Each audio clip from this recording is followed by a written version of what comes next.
starts right now.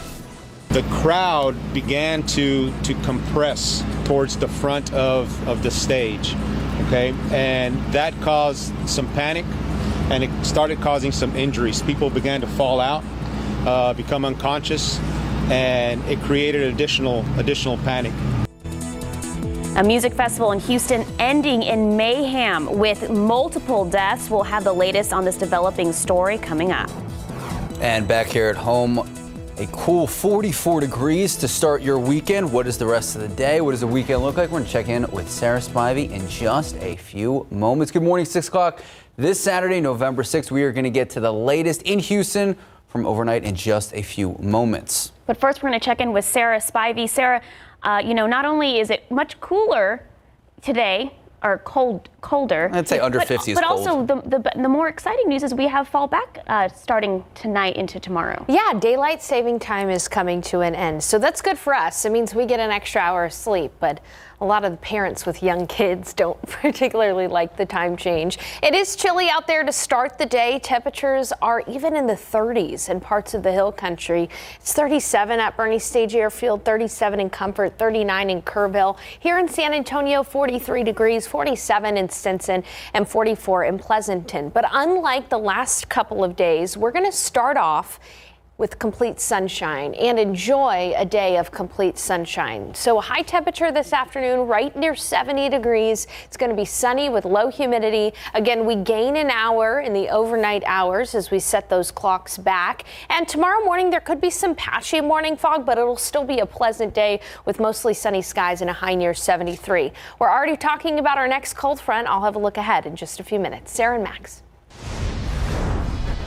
But that happened 2 years ago too. I mean, this is a big event right now, you know what I'm saying? So people are gonna try and bust through the fence and stuff like that. It's just a big issue, like Woodstock that happened back in the day.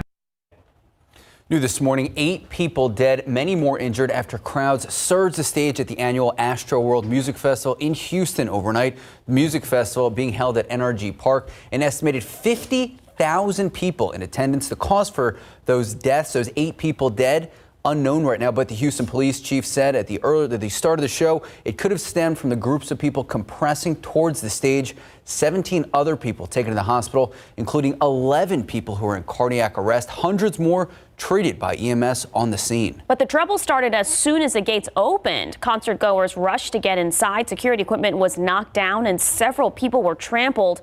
Right now, it's unclear if any arrests have been made. This is a developing story, and we'll continue to monitor it and bring you updates as they become available.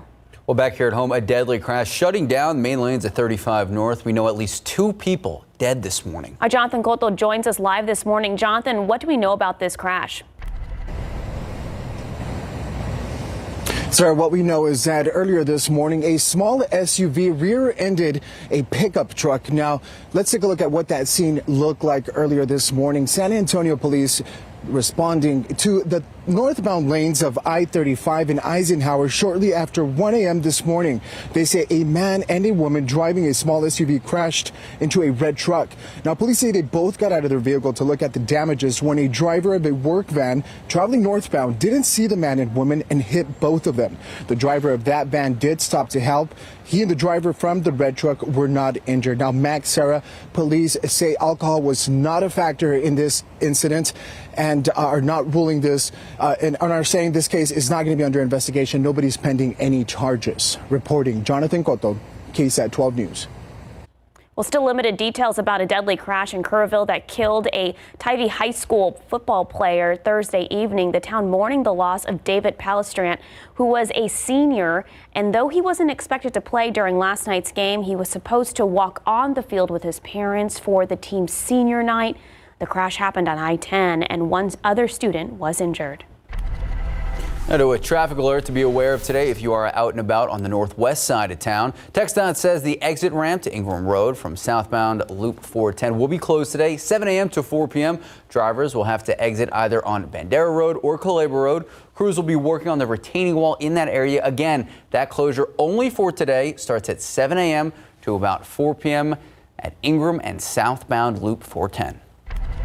In your morning headlines, after a day-long backlog, the House approved a $1 trillion infrastructure package. It came after Democrats resolved a months-long standoff between progressives and moderates. As ABC's Ty Hernandez reports, it now awaits President Biden's signature. 3 months after passing the Senate, the bipartisan infrastructure bill is now headed to President Biden's desk for his signature. The bill clearing the final hurdle. Passage in the House late Friday night. On this vote, the yeas are 228 and the nays are 206. The motion is adopted.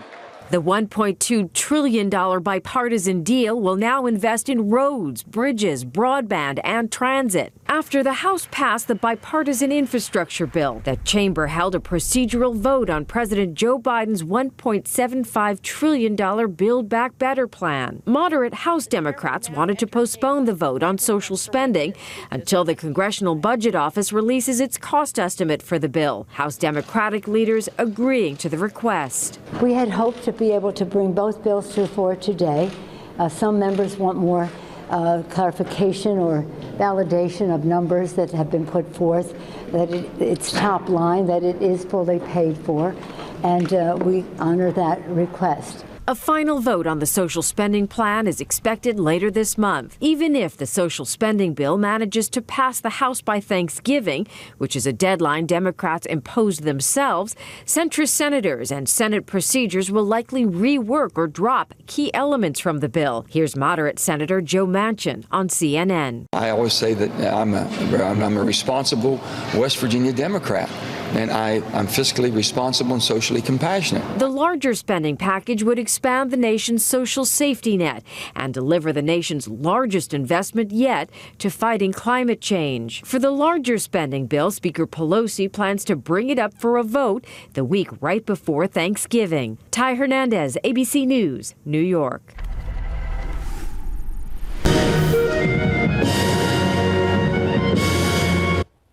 Well, going on today, the Bands of America Super Regional Marching Band Championship at the Alamo Dome. Dozens of high school marching bands are going head-to-head to try and make it to the Grand National Championship. This is a family-friendly event. Anyone who loves music is welcome. You can buy tickets at Ticketmaster.com. Today's preliminary competition begins at 7:15 this morning and should end around 3 p.m. Gates will reopen for finals later this evening. And both of us have covered that event before. It is so cool. It is really cool, especially the drum line. Yeah. It's a good way to get pumped up for the day. Absolutely. 6:07, 43 degrees out. We'll still head on GMSA a look at last night's big game, Max. Oh, we have Steele taking on Smithson Valley. Plus, look at other big games happening later today. And coming up next, could you be at risk of diabetes? The early warning signs you need to know. That's after the break. Well, November is Diabetes Awareness Month, but how much do you know about diabetes and are you at risk? So prediabetes is a serious health condition where blood sugar levels are higher than normal. It is the stage right before full-fledged diabetes actually develops. And 88 million American adults have prediabetes and more than 84% don't even know they have it. Prediabetes puts you at an increased risk of developing type 2 diabetes, heart disease, and stroke. RJ Marquez explains us the early signs that you can look out for.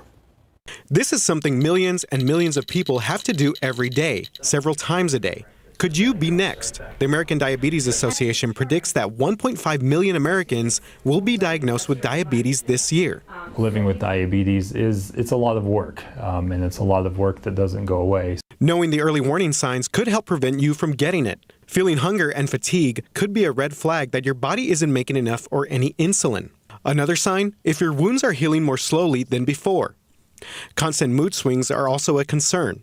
Other signs to watch out for include dry mouth, itchy skin, and blurred vision. It takes a long time before the disease manifests.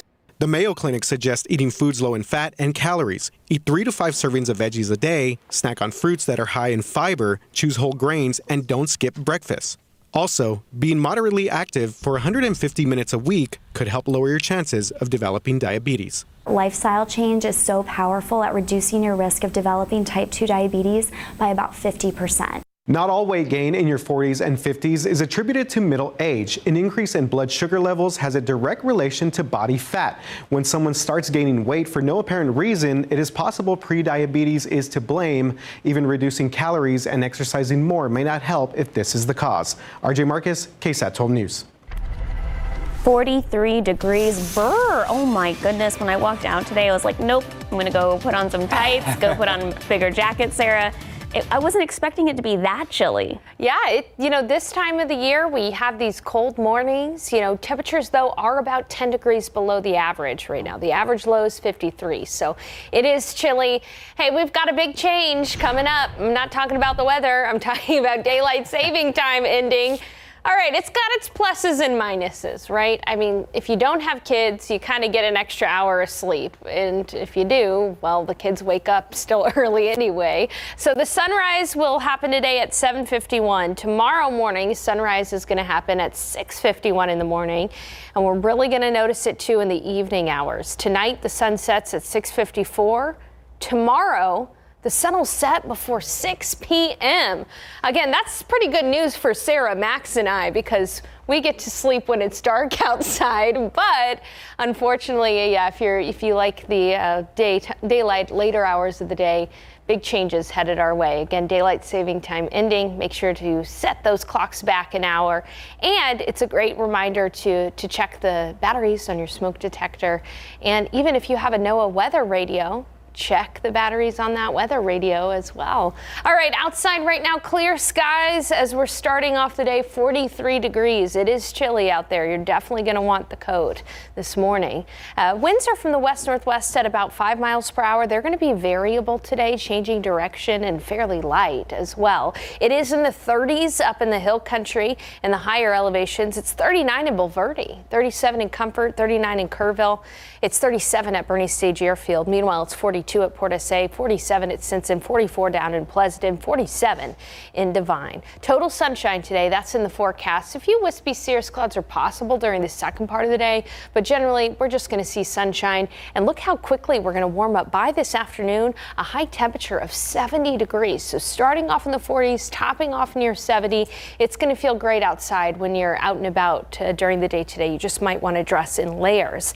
It'll be 73 out in Del Rio and 73 down in Laredo. Now looking at the forecast, fairly hour by hour today, 56 already by 10, 63 by noon. Again, sunny skies, light and variable winds, low humidity. And if you do have Saturday night plans, bring that jacket with you because it will get a bit chilly by about 10 p.m. We'll be seeing temperatures in the low 50s. Very quiet across the state of Texas. In fact, nothing really happening across the state of Texas. There is a high pressure system across the Mississippi right now. And throughout the week, this high is going to pull air in from the Gulf of Mexico.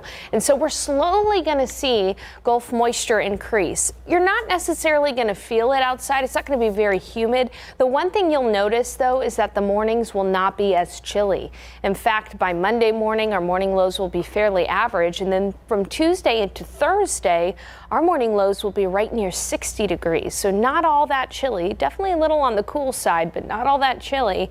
And then notice that by Friday, our morning lows drop back down into the 40s. Can you guess why? Yeah, we've got another cold front on the way. That front will arrive on Thursday, on Veterans Day. There is a small chance, 20% chance for rain on Veterans Day, but most of the rain should be up near Dallas, Fort Worth, and East Texas with that front moving through. Otherwise, it's going to be a fairly quiet weather week for us. Again, some patchy early morning fog tomorrow morning, but another sunny and beautiful day. 73 for the high tomorrow. And then you'll slowly notice those mornings getting warmer through about Thursday before that front arrives. An isolated shower or storm is possible with that front, but it should be a great day as we honor our veterans on Thursday. Windy and chilly behind that front, highs back in the 60s on Friday. Wish we can just freeze time this week. Like, have this weather all the time. That's fair. All right, Sarah Spivey, thank you so much. 6:17, 43 degrees out. Go Spurs, go. Go Spurs, go. They got it done last night in Orlando. What Coach Pop had to say about the squad, the win, and DeJounte Murray.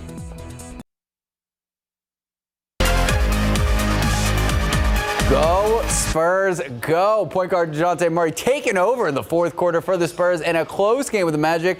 Not that close, though. Spurs getting the big W, 102-89.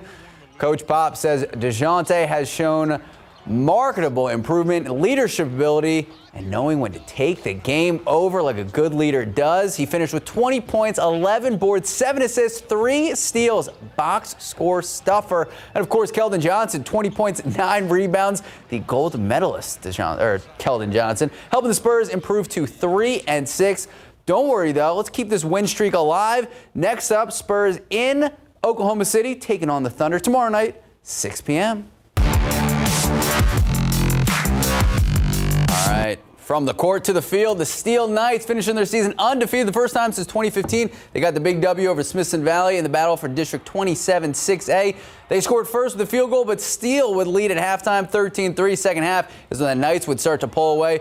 Running back Tayshawn Singleton, huge run up the middle, had a stiff arm, threw the defender out of the way, and he's off to the races. He would get 78 yards. Wait for it, boom! I think I give it a look. Couldn't be count. Oh my goodness, this is a goal right here. Well, you can get the secondary chasing you. Big win. That made it 20-3 Steel. That'd be the final from Lenhoff Stadium. A lot of other games happening as well. If you want to see highlights or your favorite team, just head on over to KSAT.com.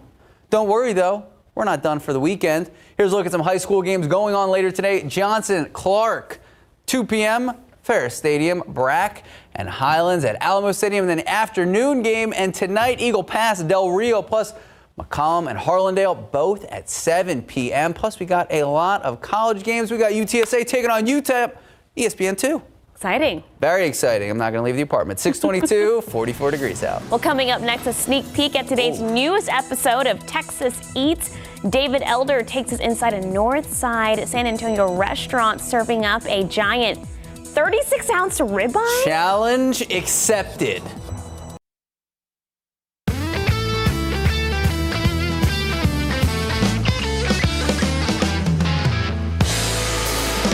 You have a giant chicken fried steak on the menu, a 12-ounce ribeye, but you also have this monster right here. This is an off-menu ribeye, and this is massive. What's going on? Well, as you know, we hand cut our ribeyes in-house. About 4 or 5 weeks ago, we had a guest come in, and he heard about our hand-cutting ribeyes, and he goes, "Hey, man, I want to challenge you. Can you cut 36 ounces?" And I was like, "Yes, sir." So we cut it up for him, and then pretty weekly, regularly he comes in and he gets this monster steak. So it's 36 ounces. Do you have a name for it? The Big Tex. This is the Big Tex out here. And I love that you guys brought out the big knife. Oh, yeah. This is the one that you would get with the 12 ounce. When you get the 36 ounce, look at this. Look at that. That is cooked to perfection. Your chef in the back, that guy's doing some miracles back there. And I mean, this big old steak, it takes talent to cook something up like this and do it the right way. I mean, he's flipping it, he's turning it. He just got all the flames going on there. Are you ready to try a little piece of this bad boy? Let's do it, David. All right, how do you like the steak cooked? You know, I'm more of a medium rare girl. Me too. Mm-hmm. Boom. High five. 3? Sarah Spivey, 2, medium rare. We were all friends for a reason. Love it. 627, 44 degrees out. Well, still much more ahead on GMSA, including more charges for former NFL receiver Henry Ruggs III. Plus, 2 teens in Iowa now charged in the death of their Spanish teacher. These stories and much more coming up right after the break. Good morning, welcome back, and happy Saturday. 6:30 this morning, November 6th. A great morning for us because guess what? We get an extra hour of sleep tonight. So excited for sleep. So excited. That's sleep. No, but we're awake now, and I'm telling you, when you walk outside, Sarah, this 44 degrees, it will wake you up. Yep.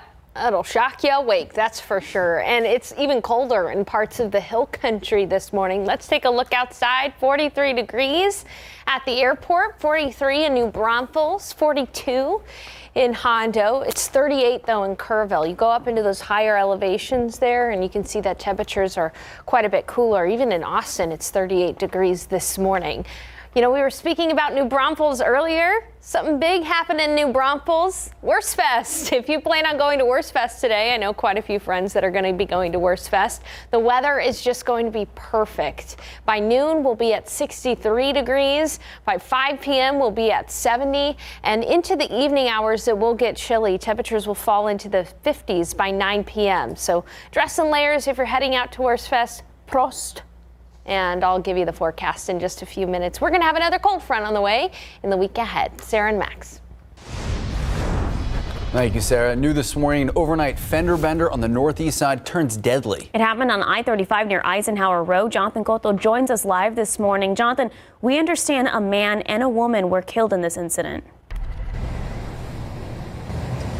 That's right, Sarah. Information is limited, but we do know that that man and woman were driving a small SUV that crashed into a pickup truck. Let's take a look at what that scene looked like. San Antonio Police Department responding to the northbound lanes of I-35 earlier this morning, shortly after 1 a.m. They say a man and a woman driving a small SUV crashed into a red truck. Now, police say both of them got out of their vehicle to look at the damages when a driver of a work van traveling northbound didn't see the man and the woman and hit both of them. The driver of that van did stop to help. He and the driver from the red truck were not injured. Now, Max, Sarah, police say alcohol was not a factor in this crash and are ruling this an accident. That man and woman were declared dead at the scene. Reporting Jonathan Cotto, KSAT 12 News. Thank you, Jonathan. A judge raised the bond yesterday for a Houston woman being held for abandoning her children with the body of their dead brother. 33-year-old Gloria Williams is now being held at $1.5 million on bond after review of the charges against her. Williams is accused of injury to a child causing serious bodily injury, injury by omission, and tampering with evidence involving a human corpse. Investigators say the body of her 8-year-old son was found in an apartment last month, along with 3 children she had abandoned. The mother's boyfriend, Brian Coulter, is accused of murdering the child. Former NFL receiver Henry Ruggs III charged with a new felony tied to this week's car crash that investigators say killed a woman. So Ruggs now facing 4 felony counts and a misdemeanor. On Tuesday, the former Las Vegas Raiders receiver was initially charged with DUI and a count of reckless driving. There is now another DUI charge resulting in death, along with an additional reckless driving count. Ruggs also charged with possession of a gun under the influence of drugs and alcohol. Prosecutors say Ruggs was driving more than 150 miles per hour when he rear-ended the victim's car, killing a 23-year-old woman and her dog. Ruggs allegedly had a blood alcohol level of more than twice the legal limit. He was released from custody this week after posting a $150,000 bail. An Iowa high school community is in shock as it deals with the aftermath of a teacher's murder. 2 students are charged with first-degree murder in the death of a popular Spanish teacher. Reporter Andrew Mullenbeck has the story. Since 2012, Noema Graber has taught Spanish at Fairfield High School. Her current and former students were among those who got together to share memories and express shock. Sawyer Mast took her class last year. Not all of us liked Spanish 2 or 3. It was a hard class, but she was, in reality, probably one of the best teachers we had because she held you to her standards, and that was good for her. He's one of several students we talked with who knew Graber and the 2 students now charged with her murder. Jeremy Goodale and Willard Miller, who goes by his middle name, Chaden. Having known Chaden, having him in my math class, he did speak not in a murderous way, but in a very aggressive way for a dislike towards Miss Graber. A couple of students at the school told us they heard an argument Tuesday afternoon about trying to get a grade up in Graber's class. Not long after that, police say that same student went to Chautauqua Park, where Graber was known to go for walks. Her body was found covered up following a severe head trauma. For her students, those details are unthinkable. She was really sweet. She always talked about her family and her friends and how much she loved her kids and how excited she was to come to America to teach us her culture. Throughout the day, current and former students came to check on each other. Kayla Rainier was in the same Spanish class as one of the accused killers. I just wanted to check up on these teachers and see how they're feeling, because as us kids, yeah, we know this teacher, but they've been working here with her for a long time, and it's just heartbreaking. And that was Andrew Mullenbeck reporting. A statement from the city of Fairfield says the two 16-year-old suspects are being charged as adults. They're being held on $1 million bonds with a preliminary hearing to come late next week. Now to the latest on the pandemic. Another company hoping to offer their version of a vaccine in the months ahead. Novovax plans to turn in complete data to the FDA before the end of 2021. Its aim would be to earn possible emergency use authorization for its vaccine. The biotech company CEO says a first 100 million doses would be ready to ship if an FDA green light is given. Novovax says its vaccine manufacturing method is more conventional than those of vaccines currently authorized for use here in the United States. This version stimulates immunity by using small laboratory-made pieces of the coronavirus. Novovax says Indonesia just became the first country to grant them emergency use authorization for the Novovax vaccine. Well, research from Realtor.com shows that houses here in San Antonio are just over 12% year over year. That means that homes on average are more than 12% more expensive now than they were this time last year. We are seeing a real estate boom here in San Antonio and across the country. So why is this happening? What areas are most desirable? And is there a chance of a market crash? Joining us tomorrow on Leading SA, local realtor Danny Charbel, breaking down the local real estate market and explains what you need to know. If you have any questions you would like to ask, you can submit them right now. Just head to the Leading SA section of KSAT.com. Then join us tomorrow at 8 a.m. for all the answers. Sprechen Fun. Did I say that right? That was good. Sprechen Fun. Okay. All right, Worst Fest has begun in New Braunfels. Last night was the first night of the 10-day celebration of all things German. You can buy tickets online or at the gate. The fun begins at 11 a.m. today and ends at midnight. Have you been? I have never been. No kidding. No, I know. We need. Sarah Spivey's loading up the van. Let's We're going go. out road trip. The van. Time now. She doesn't drive a van. 6:38, 44 degrees out. Well, still ahead on GMSA. This might be the world's largest potato. Where it came from and how much it's weighing. That's later in the show. And coming up next, some important recalls to be aware of. Have them in your home. You're going to need to watch out. We're going to explain next.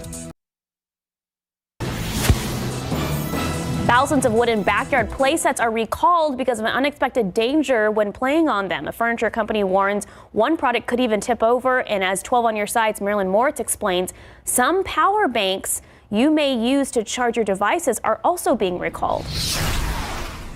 Kids got one of these in the backyard. More than 5,000 backyard play systems with wooden roofs are recalled because children can get trapped in part of the roof. The Yardline brand was sold online at Costco. The Gorilla Playsets brand was sold at Lowe's.com. Contact the manufacturer for a fix.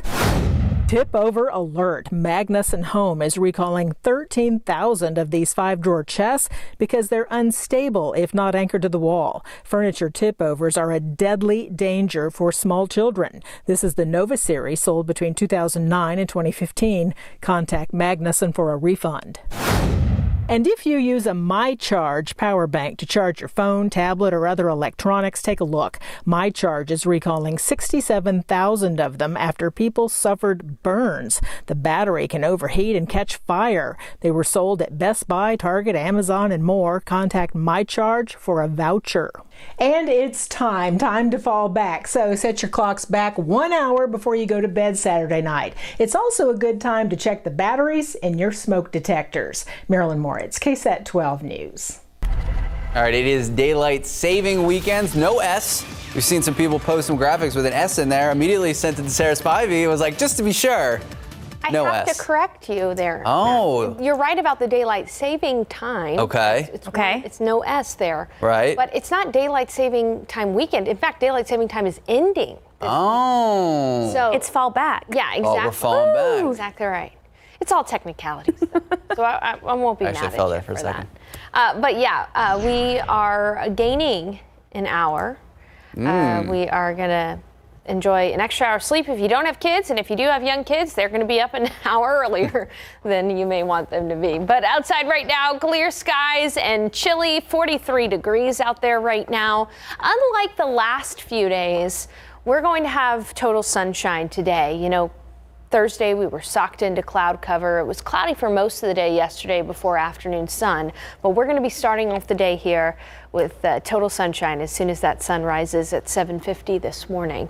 36, though, in Birdie Stage Airfield, so it is chilly up in the hill country, especially where temperatures have dipped into the 30s. So 38 in Bulverde, 37 in Comfort, 37 in Kerrville. Wake up temperature at 47 at Stinson, 42 JBSA Randolph, 43 in New Braunfels, 43 officially at the airport, 42 in Hondo, and 46 in Devine. It's 44 in Pleasanton, 50 in Del Rio, 43 in Rock Springs.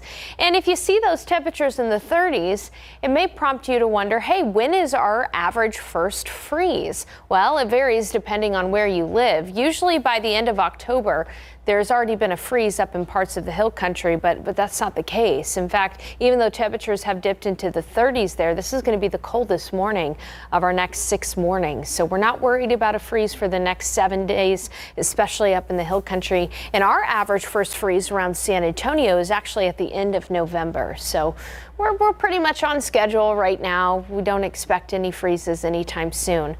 So those gardens can live for another day.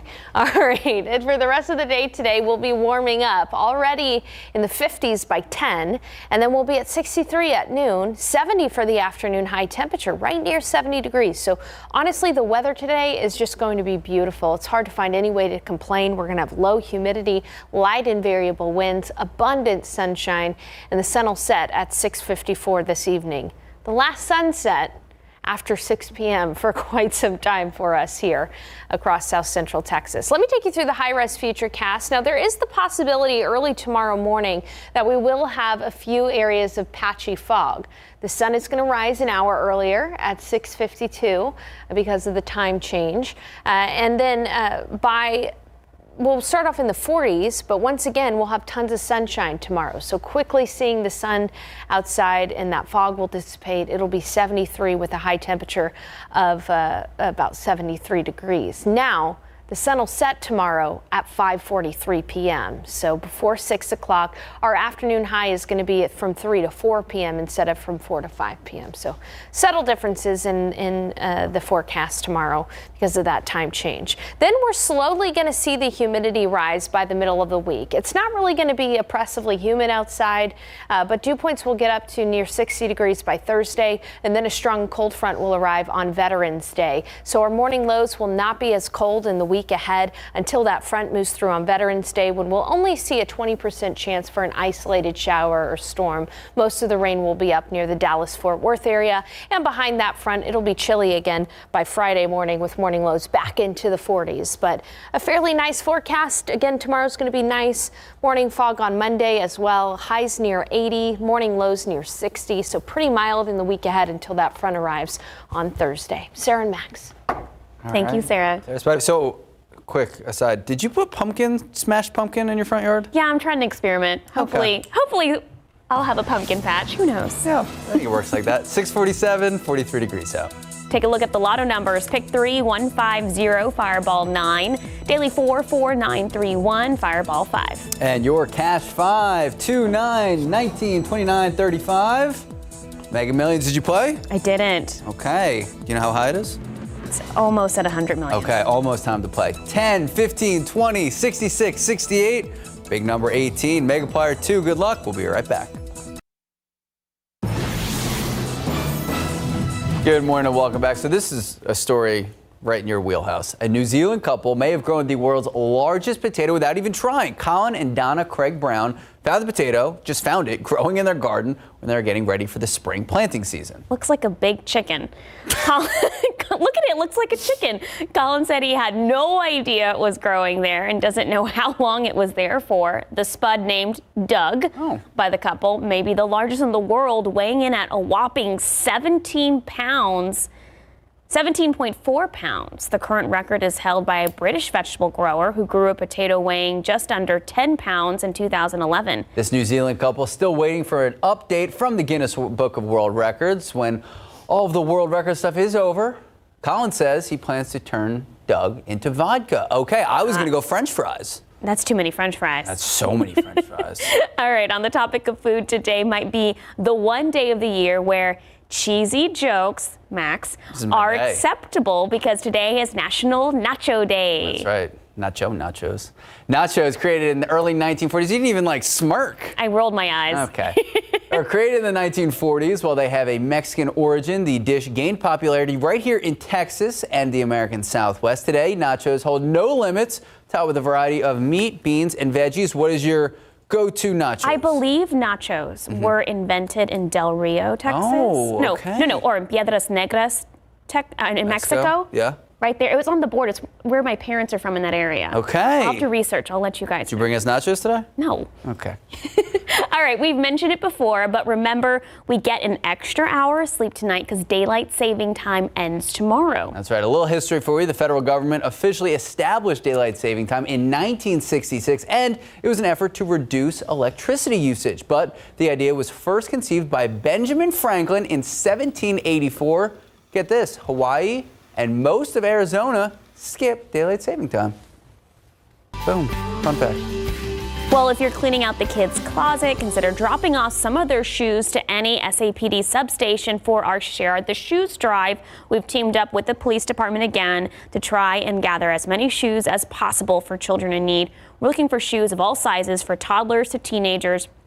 All of the shoes are donated and will benefit the local nonprofit Good Samaritan Community Services next month, just in time for the holidays. You can make that donation through November 30th.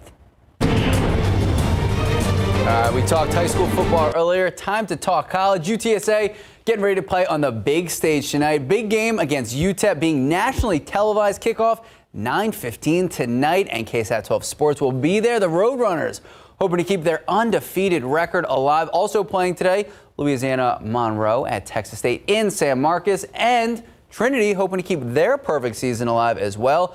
Playing Birmingham Southern at noon, and Incarnate Word hosting Southeastern Louisiana 2 p.m. Of course, we can't forget about those Longhorns taking on Iowa State. The Cyclones 6:30 tonight. And Sarah Spivey, this one goes out to you. The Aggies hosting Auburn 2:30 this afternoon. We got a full slate today. What is UTSA ranked? So, great question. Is it 23? 23, but they were not in the college football playoff rankings. Yeah, so we'll see. Snubbed. Keep it alive, and you get into the rankings. Win and you're in. There you go. Go Roadrunners. There you go. 6:54, 43 degrees. Always throws me off a little bit.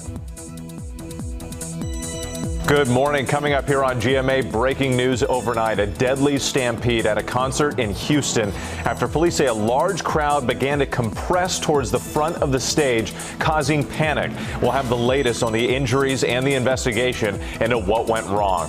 Plus, the House passing President Biden's $1 trillion infrastructure bill after months of delays. New details on the bipartisan compromise and the next phase of President Biden's agenda.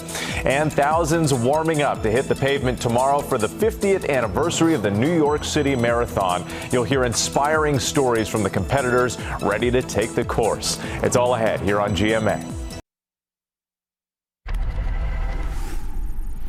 2 people are dead following a crash, shutting down the main lanes of I-35 for several hours. Good morning, I'm Jonathan Cotto. San Antonio police responding to the main lanes of I-35 shortly after 1 this morning. They say a man and a woman driving a small SUV crashed into a red truck. Police say both got out of their vehicle to look at the damages when a driver of a work van traveling northbound didn't see the man and woman and hit both of them. The driver of that van did stop to help.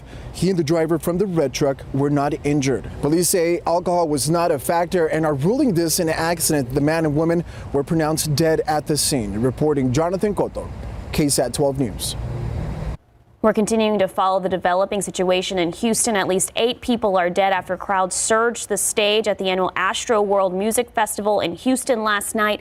The cause of death for those 8 people is still unknown at this time. 17 others were taken to the hospital, including 11 people who are in cardiac arrest. It's cold out there this morning, 43 degrees in San Antonio, but in the 30s in the hill country. The weekend forecast looks great. We'll be looking at high temperatures climbing up to about 70 degrees today and 73 tomorrow. Looking at the 7-day forecast, nice and mild for the middle of the week, and then a front will arrive on Thursday. All right, Sarah Spivey, I saw the fall back in the graphic. Yeah, extra hour sleep today. There we go. Hey, Jonathan Cotto coming up at 8. He's going to be live with some bands. That's true. Take an hour break. We'll see you back here, 8 a.m. Live from KSAT 12. Good Morning San Antonio starts right now. At least 8 people dead at the Astro World Music Festival in Houston. We have the details just ahead. And 2 people are dead after they were struck by a van on the city's north side. Those details ahead as well. And here at home, starting 43 degrees. We're going to check in with Sarah Spivey in just a few moments. But before that, we want to bring you the latest news right out of Houston. A horrific scene at a music festival. That's right. At least 8 people are dead after crowds stormed the stage at the annual Astro World Music Festival last night. Many more people are injured. The music festival was being held at NRG Park with an estimated 50,000 people in attendance. The cause for death for those 8 people is unknown right now, but Houston's police chief says it may be due to groups of people crowding towards the stage. In addition to those 8 who were killed, 17 more taken to the hospital. We now know 11 in cardiac arrest, hundreds more treated on the scene by EMS. Right now, it is unclear if any arrests have been made. Now, we are going to be continuing to follow this story throughout the morning. As soon as updates become available, we will have them on air and online. And it's my knowledge we actually have a crew that's going to be en route later today, and of course bring you those updates as well at our 5 and 6 o'clock newscasts. That's right. All right, but like we said before, 43 degrees to start your morning. It is November, and it finally feels like it. I know, Sarah, I woke up this morning and I was like, ooh, it is really chilly outside. In fact, it is really chilly outside. Temperatures are about 11 degrees cooler than the seasonal average for the low this morning. It's 42 degrees officially at the airport. Let's take a look at those temperatures out there. 36 though up at Bernie Stage Airfield and 36 in Comfort. 38 in Kerrville. We've actually got some fog up in Kerrville, some very shallow fog. It'll be lifting here soon. No freeze to talk about in the hill country, but those temperatures are fairly close to that. 36 in Comfort. 38 in Bandera. It's 37 in Bulverde. Meanwhile, 41 at GMSA Randolph, 42 at Port SA, and 39 in Rio Medina. Unlike the last couple of days where we've started off with cloud cover, we're going to have complete sunshine today. That should allow us to warm up to near 70 degrees this afternoon for the high temperature. It's going to be a beautiful day outside. Enjoy some time outdoors today and enjoy the sun setting after 6 o'clock because tonight those clocks will fall back as we end daylight saving time. And tomorrow we'll start off at 46 with some patchy morning fog, but another pleasant day topping off right near 73. We've got another cold front in the forecast. I'll have a look ahead in a few minutes. Max and Sarah. Thank you, Sarah. New this morning, a fender bender turns deadly on the city's northeast side. This happened after 1 o'clock this morning in the northbound lanes of I-35 near Eisenhower Road. That's where police say a small SUV rear-ended a red truck. The man and the woman in the SUV got out of the vehicle to look at the damages when another driver struck them. They were both killed. That driver who hit them did stop to help and will not be facing charges. No one else was hurt. Details still limited on a deadly crash in Kerrville that killed a Tyvey high school football player Thursday evening. The town mourning the loss of Dave Palestrant. He was a senior, and though he was not expected to play during last night's game, he was supposed to walk on the field with his parents for the team's senior night. The crash happened on I-10. One other student in the vehicle also injured. People who need help paying rent because of COVID-19 have somewhere else to turn. The state of Texas is no longer taking applications for its relief program. However, the city's emergency housing assistance program is. It has enough money through the end of the year. If you need that help, look at the upper left corner of your screen. Scan that QR code with your camera on the phone. I'm sorry, it's not on the screen at this time. But of course, you can find this information on KSAT.com.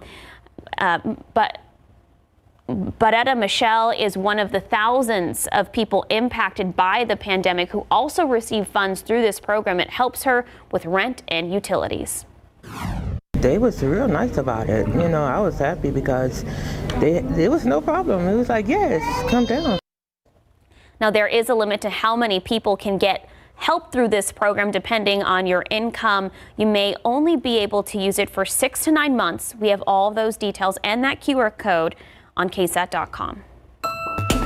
Well, we've been telling you for the last few months, the housing prices here are going up and up. Research from Realtor.com shows that houses in San Antonio are up just about 12.12% year over year. That means that homes in our area on average are more than 12% more expensive now than they were this time last year. We are seeing a real estate boom across the country. So why is this happening? What areas around San Antonio are most desirable, and is there a chance of a market crash? Join us tomorrow on Leading SA is a local realtor, Danny Charbel, breaking down the local real estate market and explaining what you want to know. If you have any questions you would like to ask, you can submit those questions right now. Just head to the Leading SA section of KSAT.com. Then join us tomorrow at 8 a.m. for all the answers.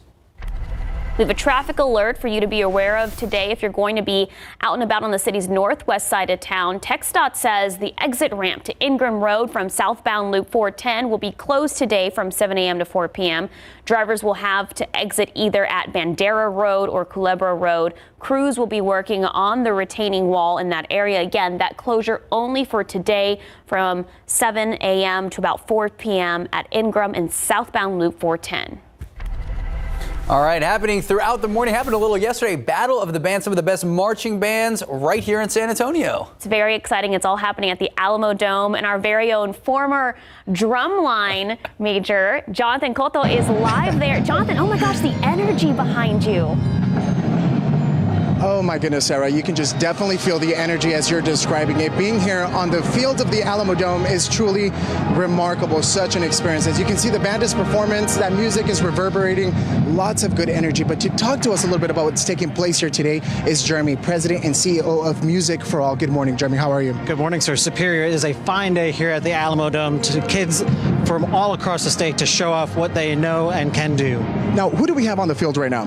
This is Saxe High School from the North Texas area. So they stayed here last night and got up super early this morning because I'm telling you what, for an 8 o'clock start time, that was a pretty early breakfast. Jeremy, tell us, how many bands are competing here today at the Alamo Dome? So we have 73 groups over the course of 2 days. We began yesterday morning at about 10 o'clock, and the top 14 scoring bands after these 2 days will advance to finals competition this evening.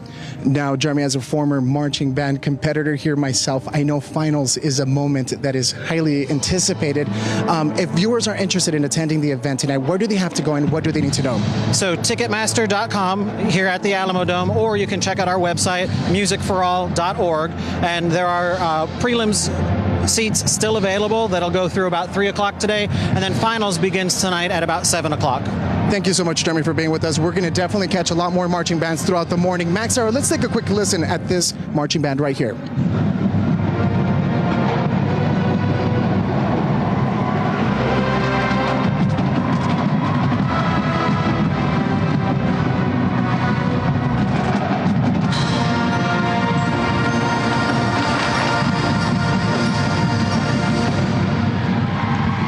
There you have it, Max and Sarah, live from the Alamo Dome, Band of America's Regional Championship. We're going to be spending some time here bringing you the latest. Right, don't go anywhere. Oh my God, I love it. The energy this morning. You can hear the crowd cheering. I love watching like bands do their marching routines and stuff. So much work goes into it. And I love that Jonathan Cotto, he used to be a drumline major, and I'm hoping later in the morning we'll see him do something. Yeah. Something. It's impressive to be that organized and that awake so early in the morning for high school kids. All right, 8:08, 43 degrees out. And just ahead, is your child struggling in the classroom? We've got some tips for helping them find success. And taking a live look out at the Alamo City, 43 degrees. The sun is out. Could we see those temps rise throughout the day? We're going to check in with Sarah Spivey in just a bit.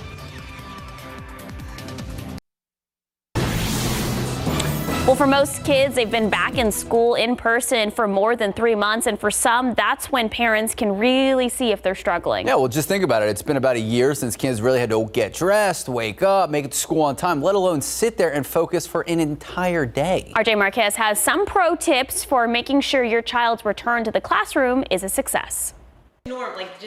School can be challenging for some students, but imagine learning during a pandemic. The Centers for Disease Control and Prevention reports that more than 97% of educators in the U.S. report seeing some learning loss in their students over the past year, and 57% say their students are behind by more than 3 months in their social, emotional progress. But what can you do if your child is struggling to make the grade this year?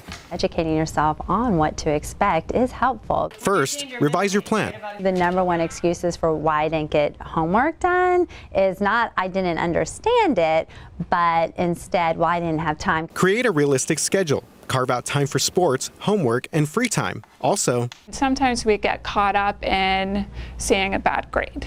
You know, a grade comes home, we don't like that, and we get really caught up on that. Talk to your child about what you expect their grades to be. If they don't come home with a good grade, discuss positive ways to help make sure the next time that they do. And don't be afraid to reach out to the teacher. Being involved in your child's school as much as possible, getting involved. Also keep an eye on the school's website. There you'll be able to find information about the school calendar, staff contact information, upcoming events, and big testing dates. RJ Marcus, KSAT 12 News. Thanks, RJ. Great information there. And some more information for you. Daylight saving time coming to an end tonight. So we've got some changes on the way. This morning, the sun rose at 7:51. But tomorrow it'll rise at 6:51, so a little bit of extra daylight during the morning hours. But this part some people really don't like. The sunset will happen today at 6:44, but tomorrow the sun is going to set before 6 p.m. at 5:43 p.m. Now, it's good for those of us who work the morning shift here on the weekend because we get a little extra sleep. But of course, if you have those young kids, they don't really work with the daylight saving time, do they, all that much? Okay, outside right now, we are looking at total sunshine. It's chilly to start the day. It's 42 degrees. A cold morning here in San Antonio, and even colder up to the north in parts of the hill country. 36 degrees at Bernie Stage Airfield, 36 in Comfort, 38 in Kerrville. Definitely chilly out there this morning, but thankfully we have all of that sunshine to warm us up fairly quickly, and that's exactly what's going to happen today. In fact, by the 5 p.m. hour, we're going to be looking at high temperatures right near 70 degrees. 71 for the high in Kerrville, 71 in New Braunfels, 77 in Del Rio, and 73 in Cotulla. Here in San Antonio by 10 we'll be at 56 with light and variable winds all day long. 63 at noon, so a pretty big temperature jump here. Even by noon we'll be up by about 20 degrees, and then 70 for that afternoon high. It will be a bit chilly tonight. If you have Saturday night plans, make sure to grab that jacket because temperatures will be back down in the 50s by 9-10 p.m. Look how quiet it is across the state of Texas. Hardly even very much cloud cover out there. There is a high pressure system right over the Mississippi River Valley, and this high pressure system is going to direct our winds to the southeast over the next couple of days, and we're going to see Gulf moisture increase. Now, you won't notice it being very humid outside, but one thing you will notice is that it will not be as chilly in the mornings. With those dew points rising, temperatures will actually be right near 60 degrees during the sunrise Tuesday through Thursday. That's cool, but not chilly, and warmer than our average low of 53. But then another front arrives right on Veterans Day, and that'll drop our morning lows back again into the 40s. So let's talk about that front for a second. Again, it's going to arrive on Veterans Day. It looks like right now the better rain chances will be up in North Texas and in East Texas. We'll have about a 20% chance for isolated showers and storms on Veterans Day itself. Then behind that front, as we typically see, windy, drier, cooler conditions, and we should be able to see plenty of sunshine on Friday as we head into next weekend. So just a summary for you. Again, we gain an hour tonight, waking up to some patchy morning fog tomorrow morning, 46 degrees, 73 for the high on your Sunday. And then on Monday, morning fog is more than likely. And then we'll be looking at high temperatures near 80 degrees through the middle of the week. That front arrives on Thursday, makes it windy, knocks our temperatures back down to more fall-like conditions as we end the work week. Max and Sarah. Excited to fall back. Thank you, Sarah Spivey. Thank you, Sarah. 8:16, 43 degrees out. Well, still ahead on GMSA Go Spurs Go. That's right. Get a W, put it in the win column. Huge win in Orlando last night. We have the highlights. Plus, we look ahead to what comes next.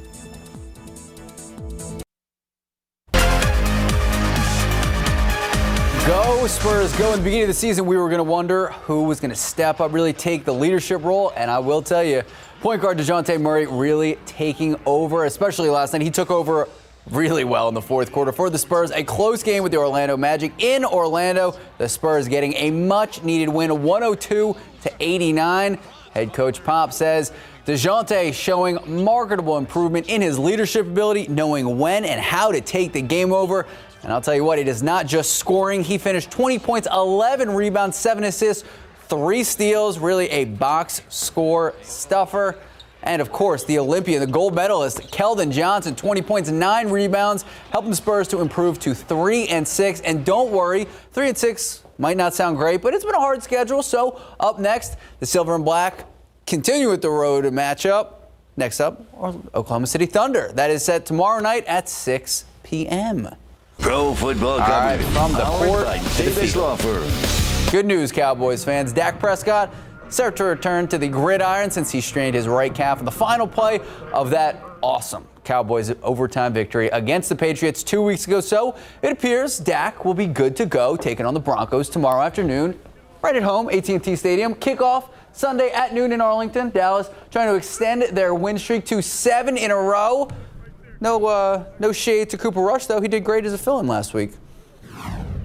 And that is not the only exciting football match we are amped up for this weekend. UTSA coming off a bye, trying to keep that undefeated record alive, taking on UT El Paso. We're going to preview that game, but, you know, in case you don't stay with us, ESPN2 nationally televised tonight. We're going to have what you need to know before you turn the channel tonight.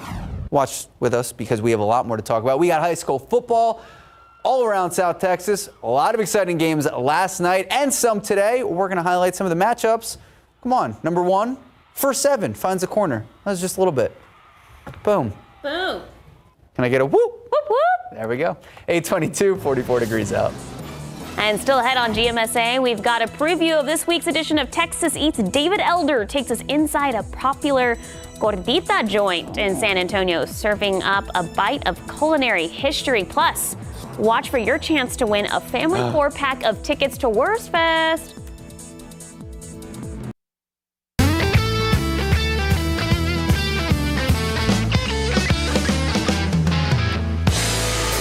My family started the Tecamolinos in the 30s, and then my dad opened the Taco Hut in 1958. My mother's here. She's now 96 years old. We opened the original Taco Hut on Eureka in 1958.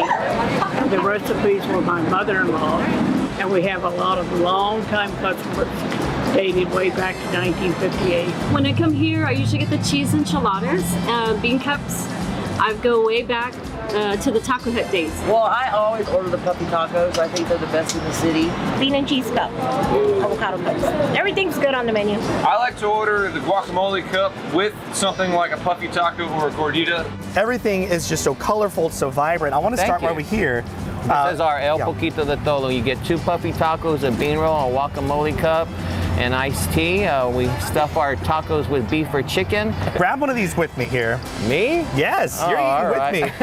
Green salsa made in-house is what you want, some green salsa? Yeah, that's very spicy. All right, I'm in. Oh my gosh, my stomach is growling right now. Time now, just about 8:27, 45 degrees out. Still ahead on GMSA, we've got continued coverage on the fallout in Houston. Nearly a dozen people, well, at least 8 people, dead after crowds grow wild at Astroworld Music Festival. We have the very latest. Welcome back. We begin with the breaking news out of Houston. Concert chaos. At least 8 people dead, hundreds injured at that sold-out music festival on its opening night. Rapper Travis Scott was on stage at the time when the crowd suddenly surged, and then he called for help. That's right. ABC's Phil Lipoff there with the latest. Overnight, chaos at a music festival in Houston turned deadly. Police say a crowd surge left hundreds injured, at least 17 hospitalized and 8 people dead. The crowd began to compress towards the front of the stage, okay? And that caused some panic. According to police, of the 17 people hospitalized, 11 were in cardiac arrest. We were definitely getting pushed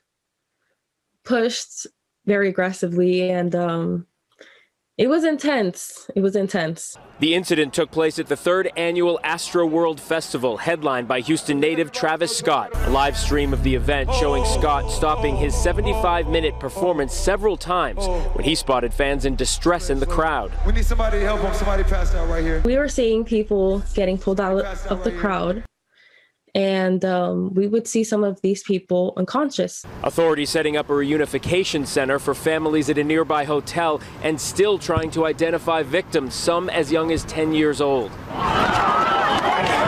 And this video, captured during the day on Friday, shows hundreds of people rushing checkpoints and destroying security property at the entrance. This morning, officials are searching for answers about what caused the crowd rush. Nobody could dream of this, but we're here, and I think it's very important that none of us speculate. Obviously, this is an updating story, so we're going to have the latest throughout the day and throughout the morning on KSAT.com as well as right here on air. As for that story, that was Phil Lipoff reporting right there in Houston. But back here at home, starting the morning off 45 degrees. We were at 43 just about 10 minutes ago. No, it was really chilly. And Sarah, you were saying this, it's usually not this cold, at least during this time of year. We're about 10 degrees. Yeah, that's about right, Sarah. The average morning low this time of year is 53. Now, we get cold fronts all the time in November, and so we do see chilly starts like this morning outside. Let's take a look at some of those temperatures. It's 41 in Hondo, 43 in Pleasanton, 42 in New Braunfels, 42 right now at the airport in San Antonio, 53 in Del Rio. Meanwhile, 37 in Kerrville, 38 in Fredericksburg. Temperatures were down to 36 degrees up in parts of the hill country, but we are going to quickly warm up today because of abundant sunshine. There's a lot going on around South Central Texas. One thing that hasn't happened for a couple of years that we're excited about here at KSAT, Wurst Fest. Now, Wurst Fest is going on today at New Braunfels. It'll open up at 11, and if you're planning on going out to Wurst Fest, know that it's going to be beautiful. 63 and sunny at noon, 70 at 5 p.m. and around 9 you'll need the light jacket. Temperatures are going to be dropping down into the 50s by 9 p.m. So Prost and enjoy your weekend. I'll have a look ahead at the week. We've got another cold front on the way. Max and Sarah. Thank you, Sarah. New this morning, one man now in custody after an arrest affidavit reads that he admitted to police he hit and killed someone just yesterday. 30-year-old Cedric Silmon now facing charges of failure to stop and render aid that resulted in death. The arrest records read that yesterday, 28-year-old Neil Bauer Jr. was trying to cross the highway in the 700 block of Southwest Loop 410 when he was hit by a vehicle. The driver of that vehicle did not stop. Instead, they drove off. Bauer, who was hit, ended up dying. The arrest records show that Silmon admitted to police that he knew he had hit someone who was trying to cross the street, but still drove away. A big update to a shooting north of downtown. We now know one person is dealing with a life-threatening gunshot wound and another is in police custody. Arrest records allege 62-year-old David Flores shot 28-year-old Justin Munoz yesterday. Police say officers responded to a call for the shooting in the 200 block of Gardena Street. When they arrived, they found Munoz shot in the stomach. Investigators believe the gunfire stemmed from an argument between the two men.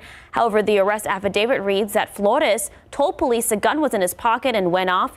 He then ran out of fear. Right now, Flores is facing charges of aggravated assault with a deadly weapon. A judge raised the bond yesterday for a Houston woman being held for abandoning her children with the body of their dead brother. 33-year-old Gloria Williams is now being held on a $1.5 million bond after a review of the charges against her. Williams is accused of injury to a child causing serious bodily injury, injury by omission, and tampering with evidence involving a human corpse. Investigators say the body of her 8-year-old son was found in an apartment last month, along with 3 children she had abandoned. The mother's boyfriend, Brian Coulter, is accused of murdering the child. A World War II sailor and a San Antonio native who was killed during Pearl Harbor finally receiving a proper burial in Dallas. Second-class Harold Lindsay aboard the USS Oklahoma during the December 7th attack at Pearl Harbor. In 1949, the military classified the remains of those who could not be identified as non-recoverable. Lindsay was one of those people. But in 2015, analysts used a dental and anthropological analysis to identify his remains yesterday. Lindsay buried at Dallas Fort Worth National Cemetery. Potentially deadly parasite that burrows itself through bare feet is infecting people in a small town near Austin. Researchers say infections in Rancho Vista likely stem from unsanitary surroundings. According to The Guardian, 16 people have the infection, including a pregnant woman and a 2-year-old child in Rancho Vista. While the parasite can turn deadly in certain situations, no deaths have been reported in the small Texas town. To learn more about the parasite, just look for this story right now on KSAT.com. Now to the latest on the pandemic, a new company hoping to offer their version of the vaccine in the coming months here in the United States. Novovax plans to turn in data to the FDA before the end of the year. All of which with hopes of gaining possible emergency use authorization for their vaccine. Novovax says its vaccine manufacturing method is much more conventional than vaccines currently authorized here in the United States. This version stimulates immunity by using small laboratory-made pieces of the coronavirus. Novovax says Indonesia just became the first country to grant them emergency use authorization for the vaccine, and they're hoping the United States could be the next. Time now, 8:37, 45 degrees out. And still ahead on GMSA, the Bands of America Super Regional Marching Band Championship at the Alamo Dome. Our very own former drum major, Jonathan Cotto, will join us live with a preview. And we saw Jonathan out there earlier this morning with his jacket on. That is because it is 45 degrees out. Feeling like November, colder than our average temperatures. What to expect? We're going to check in with Sarah Spivey in just a bit.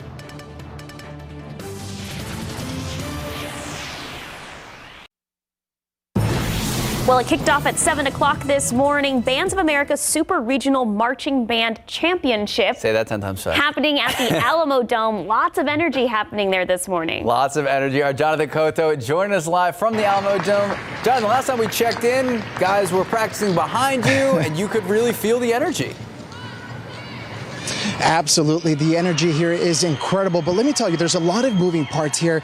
The operation, the process is meticulous. It's precise. Jeremy, I know that, one band takes the field, another one is coming off. A lot of moving parts here. Yes, it is seamless. So every 15 minutes, we start the clock again. So the group will wait in the end zone until it is their turn, and then they will have 4 minutes to prepare to get on the field, as we are doing right now with Vista Ridge. And at exactly 45 seconds before their 15-minute block, you'll hear the announcer say, "Joining us," and they will announce the show. They'll announce the drum majors. The kids take the field, and then while all that is happening behind us, the next group is getting ready to go. I've seen the action. Now, talk to me a little bit about the work, the effort, the excitement that these students just put in behind their work, their craftsmanship here. One of the things we do at Bands of America is provide culminating performance experiences for kids and communities. So they've been working since early August on these shows to be able to perfect them. And there's an inherent value to doing something as well as it can be done and having a time that needs to be done by, right? So we're excited to be able to provide that for all 73 groups that'll be participating with us today. And I just, you could see the looks in their eyes that, there's a sense of determination, pride, and commitment. Here you have a group of near 300 high school students that probably couldn't agree on what's for lunch. But here they are about to put together a music and visual performance that is going to be one of the top in the nation. Truly remarkable. I know we were having a conversation, 22, if I'm not mistaken, 8 out of 22 bands across the country are from Texas. Correct. So we have 22 events that we produce in 2021, and 8 of them were here in Texas. We began down in McAllen to begin the season. We've been to Austin, Dallas, of course here in San Antonio, and we're looking at next year getting out as far as El Paso and just trying to provide this kind of experience to as many students as would like to participate. Wonderful. Thank you, Jeremy. Here, this is what the start of a performance looked like here. This marching band taking the field, ready to compete. We have judges across the field. Max, Sarah, we'll toss it back to you. We'll continue to bring you the latest from Bands of America here at the Alamo Dome. Sounds like Cotto. Honestly, it almost sounds like a golf commentator, like I love walking it. up to the green. I love it. There's a lot of work and detail that goes into this, because any misstep can throw off the whole performance. So Well, he described it perfectly. Meticulous, planned. I mean, he did a great job. I love this so much. Oh, me too. All right, so 45 degrees out there. You loving that too? You know, yeah. You know what? I'm happy that it's no longer hot and humid anymore, Sarah Spivey. I think we can look at that silver lining and hold on to that for a while, right? Now, it is chilly out there right now, but it's going to be a beautiful weekend. It's going to be really hard to complain about the weather. Hopefully, when I'm at the grocery store, I won't hear as many complaints about the weather today because it's so beautiful out there. We are waking up in the 40s. It's officially 42 at the airport, but that temperature is rising as we speak. Winds are from the west-northwest at about 5 miles per hour. They're going to be variable today, changing direction, but fairly light, 5 miles per hour or less. And it is chilly up in the hill country. 37 at Bernie Stage Airfield, 38 in Bulverde, 36 in Comfort, and 37 in Kerrville, 41 in Hondo, 45 at Stinson, and 46 down in Pleasanton. Again, those temperatures up in the hill country kind of close to that freezing mark of 32, but no freezes yet. In fact, the first average freeze for the hill country this time of year is this time of year. It's between about October 31st to November 6th. So during the first week of November, there has not been a freeze, though, up there in the hill country. For San Antonio, we've got a couple more weeks to wait for our average first freeze, which is usually on November 30th. And we do not have any freezes in the forecast over the next 7 days. So we won't really have to worry about, Sarah, you won't have to worry about your garden there for the next couple of days. Now, looking at today's forecast, again, total sunshine. We're chilly right now in the 40s, but even by 10, we'll already be in the 50s. It'll be in the 60s by noon, 63 degrees, 70 for the afternoon high. Light and variable winds for us today, as I just mentioned. Sun will set at 6:44. So if you have evening plans tonight, bring that jacket with you, because just as we warm up quickly, we're going to cool down quickly as well. We'll be in the 50s by 8 p.m. Now, looking at the futurecast for the start of the day tomorrow, a friendly reminder that we fall back tonight. We get an extra hour of sleep. If you don't have young kids, you get an extra hour of sleep. Sun will rise at 6:52 tomorrow morning, so an hour earlier. It'll be 46 in the morning hours. There will be some areas of patchy fog, and we'll be looking at total sunshine tomorrow for the afternoon high around 4 p.m. of 73 degrees. And the sun is going to set before 6 p.m. tomorrow with that time change. So a little bit of a difference here in the time change, but the weather will remain the same for the next few days. One difference, though, will be an increase in humidity, a gradual increase in humidity. By the middle of the week here, our dew points will be right near 60 degrees. So what does that mean for us? Well, it means that we're not going to have these chilly mornings. The mornings will be cool near 60 degrees, but we won't have temperatures in the 40s for the week ahead. And then another strong front will arrive on Thursday, right on Veterans Day, and that'll get the humidity out of there as well. Speaking of that front that moves through on Veterans Day, what about our rain chances? Well, better rain chances up in North Texas and in East Texas. Here we'll have about a 20 to 30% chance for isolated rain. It is Veterans Day on Thursday, and so a lot of people are going to be out and about honoring our veterans during the day. We could do without rain on that day, but again, a 20 to 30% chance. And then behind that front, it'll be windy and much cooler before the weekend. So again, a very nice day tomorrow, mild during the week, and then that front will arrive on Thursday, bringing a small chance for rain, knocking those temperatures back down into the 40s for the lows and the 60s for the highs. Thank you, Sarah. Thank you, Sarah. I thought you were going to add something about the garden. Well, maybe later. All right. Maybe later. Time now, 8:48, 45 degrees out. Go Roadrunners. Birds up. Roadrunners set to play one of their biggest games in school history, and it is happening tonight on nationally televised TV. We have a preview coming up. 45 degrees out there. People are waking up, getting their day started, out and about on the roads this morning. Look at that sun. Beautiful. It's beautiful.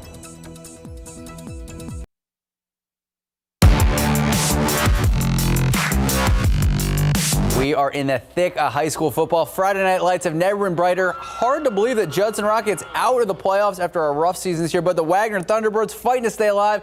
Neighborhood rivalry. Run the highlights. Speaking of running, Thunderbirds striking first. Running back Markel Ford taking the pitch and the option. All the running room in front of him. 25 yards. Boom. Even touched it. All right, 30-yard score, 7-0 Wagner. And then look at this. Rumble, big man, rumble. That is 5 for 6 points. T-Birds stay on the ground. Quentin Owens burst up the middle, breaking arm tackles. You got to go full body. 40 yards, score 14-0 Wagner.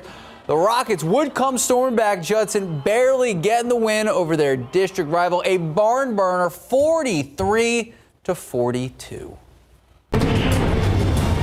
Can't talk football here in San Antonio without talking about the Roadrunners. A huge game for the UTSA Roadrunners, one of the biggest in school history, actually. Big matchup tonight, UT El Paso, UTEP. It'll be nationally televised this evening. Kickoff 9:15. KSAT 12 Sports will be there. I'm jealous. Roadrunners trying to keep their undefeated season alive and their ranking intact. I think at last check, they were about a 10-point favorite. Is UTEP ranked? No. So we have a good chance? You shouldn't go off the rankings, but I'm very optimistic. Well, I mean, UTSA has been doing phenomenal all season. So. Yeah, so I, birds up. Yeah. There you go. 8:53, 45 degrees out. Well, have you heard? Worst Fest, it's back ahead on GMSA. We'll tell you why. It's a special celebration this year, and we'll tell you where you can get your tickets.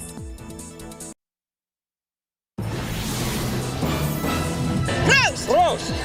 All right then. Come to Worst Fest. Woohoo! Worst Fest. We're super excited to be here and get our drink and eat on and just spend time with family. Cheers. Prost. I don't know. Did we say that right? That was good. Yeah, that was good. I like the excitement. 60th annual Worst Fest now underway. So send some happy guests, some cheers for the opening day. It's a special Worst Fest this year, not only because it's the 60th anniversary, but organizers worked hard to get here. They dealt with the pandemic as well as a big fire that burned down part of the festival grounds back in 2019. That portion has been rebuilt, and the 10-day celebration of sausage and German beer is a go. Could not recommend a local festival more. It runs until November 14th. We have all the information, how to get tickets, when, where. Right now, just head to KSAT.com and super early tease. We're going to be live there, GMSA at 9 a.m. on Monday. A little jealous, Max. Oh, yeah, we're going to have fun. Speaking of fun, it is time to share the shoes. Got to drop off new pairs of shoes to any SAPD substation for our Share the Shoes drive. We've teamed up with the police department again to try and gather as many shoes as possible for children in need. So we're looking for shoes of all sizes for toddlers to teenagers. All of the shoes that are donated will benefit the local nonprofit, the Good Samaritan Community Service, next month, just in time for the holidays. That's right. You can make donations through November 30th, and it really is such a special time of the year. So many people, so many kids in and around our area need shoes, and it really is something that we take for granted. I know. When they get a new pair of shoes for Christmas, it's a good feeling. Absolutely. All right, time now, 8:57, 45 degrees out. And just ahead, continued coverage on that concert chaos in Houston with at least 8 people dead after crowds grow wild at Astro World Music Festival. We'll have the very latest.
So every American, every child can drink clean water, improving their health and putting plumbers and pipe fitters to work. How long have we been talking about that? It's a gigantic issue. Jobs, making high-speed internet affordable and available everywhere in America. And you heard me say this before, but I apologize for repeating myself, but no parent should have to sit in the parking lot of a fast food restaurant so their child can do their homework because they have no internet connection except to go off of what's going on and with that internet connection from the fast food restaurant. This is going to make significant historic strides to take on the climate crisis. Some of you are with me. And that was President Biden talking about the historic infrastructure bill that passed overnight. It goes to his desk for sign into law. A lot going on, and Texas has huge implications. Many millions, maybe billions of dollars impacting the Lone Star State. If you'd like to watch President Biden speak about that, you can stream it online. But right now, we have a lot of local news to talk about. So good morning. Thank you for starting your morning with us. Just about 9:02 this Saturday, November 6th, and we are starting out cold. Yeah, we're starting out cold. And again, we're going to get to that coverage about that chaos at that Houston concert in just a bit. But first, Sarah, Spivey, 46 degrees this morning. Is this chilly weather going to stick around? Well, just temporarily this morning. We're already warming up. We got down to 42 degrees. It's already 48 degrees at the airport. There are still some areas of fog, though. Visibility is down to nearly zero up in Kerrville. It's a shallow layer of fog, so this will clear out and we'll see tons of sunshine. A little bit more fog out toward Eagle Pass as well, and there are some clouds in Del Rio this morning. That's why it's warmer in Del Rio. Those clouds acted like a blanket there. It's 53 in Del Rio, but it's 48 here in San Antonio. And again, we got down to 42 degrees, 38 up in Kerrville, and in parts of the higher elevations have dipped down into the 30s this morning. Today is going to be a beautiful day with abundant sunshine. We'll already be in the 50s by 10, 63 by noon, 70 for the afternoon high. Winds light and variable. We will be getting another front in the next 7 days. I've got a look ahead in just a few minutes. Max and Sarah. Thank you, Sarah. Well, new this morning, today's Astro World show in Houston canceled after at least 8 people were killed and many more injured after crowds surged the stage at the annual music festival last night. It is being held at NRG Park with an estimated 50,000 people in attendance. The cause of death for those 8 people is still unknown right now, but the Houston police chief says it could have stemmed from groups of people compressing towards the stage. 17 others were taken to the hospital, including 11 people who were in cardiac arrest, hundreds more treated on the scene. The trouble started as soon as the gates opened. Concert goers rushed to get inside. Security equipment was knocked down and several people were trampled. Right now, it's unclear if any arrests have been made. We'll continue to monitor this developing story. Well, back here at home, a fender bender turns deadly on the city's northeast side. So take a look. All of this happening just after 1 a.m. This is the northbound lanes of I-35 near Eisenhower Road. That's where police say a small SUV rear-ended a red truck. The man and woman in that SUV got out of the vehicle to look like damages. At that time, another driver hit them. Both the man and woman hit and killed. That driver who hit them did stop to help out. Right now, not facing any charges, no other injuries reported. A traffic alert to be aware of today if you're going to be out and about, especially on the northwest side of town. TxDOT says the exit ramp to Ingram Road from southbound Loop 410 will be closed today until 4 p.m. Drivers will have to exit either at Bandera or Culebra Road. Crews will be working on the retaining wall in that area. Again, that closure only for today. And Ingram exit from southbound Loop 410 should be reopened around 4 p.m.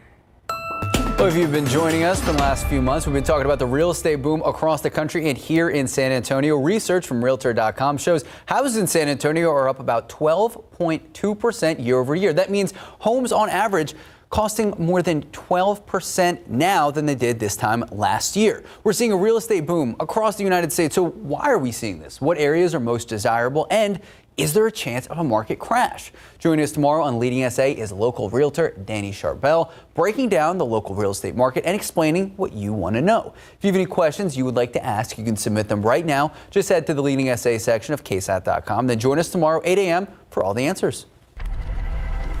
All right, well, we've been checking in with Jonathan Cotto throughout the morning, talking about some of the best marching bands across the country right here in San Antonio. Yeah, it's happening at the Alamo Dome. It's really cool. You have so many bands taking the field, doing their thing. It's been happening until tonight. Ooh, looks like they're already started up competing. Good morning, Jonathan. Good morning, Max. Good morning, Sarah. Yes, it's been a total treat being here this morning, but we do have a band performing behind us. I hope you can hear us. I hope you can hear them as well. But let's talk to our drum majors who just took the field competing. They're going to tell us all about those emotions. With us, the drum majors from Vista Ridge High School. Yeah, how does it feel to be here? It feels really amazing. It's been 2 years since our band program has performed in a dome. And here in the Alamo Dome, there's just a different energy when you take the field. And even though we had a 4 a.m. call time this morning, I could just feel all that energy being resonated throughout our show this morning. Now, you're a senior, which means, unfortunately, some of these competitions were canceled within the last 2 years. You're here today. Talk to me a little bit about the preparation that just goes behind the scenes. So at Vista Ridge, we like to treat our rehearsals as if we're performing. We don't just want to be the best performers, we want to be the best rehearsers. And I think that mindset has really allowed us to get to where we are today. We really focus on the little things, the details, our rehearsal etiquette. So it's been really detail-oriented and hard work these past few months, but I think it's really starting to pay off, and I'm excited to see where it all goes. Drum majors, I hope to see the four of you and your entire band on the finals field tonight, okay? Best of luck. Thank you for joining me. Thank you. Max, Sarah, back to you in the studio. She was fantastic. I know. Well, drum majors, they really have their stuff together. Oh, yeah. Jonathan Colso used to be a drum major. Oh, look at that. Well, good luck to all the competitors this morning. 9:07, 47 degrees out. We'll be right back.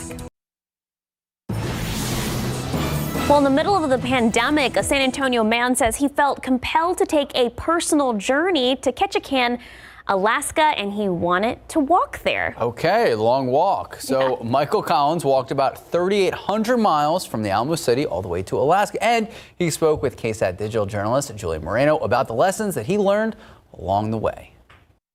That you could see so far in front of you. Last January, Michael Collins put on a backpack and started walking from San Antonio to Alaska. And I was really kind of yearning for a different type of adventure. And he found it. First on the highways of Texas and New Mexico. Beautiful. And then along the Continental Divide Trail. Oh man, it is so gorgeous. Collins hiked through 7 states up to the Canadian border. Bowen Pass. Goodness gracious. CDT, that is the direction I'll be going. Just gorgeous. There were times when he did not see another human for days. Oh man, it's been raining on and off. I've been going steady since like 9 o'clock. It's 6 o'clock. I mean, it's gorgeous. And I'm gonna sleep well tonight. Whew.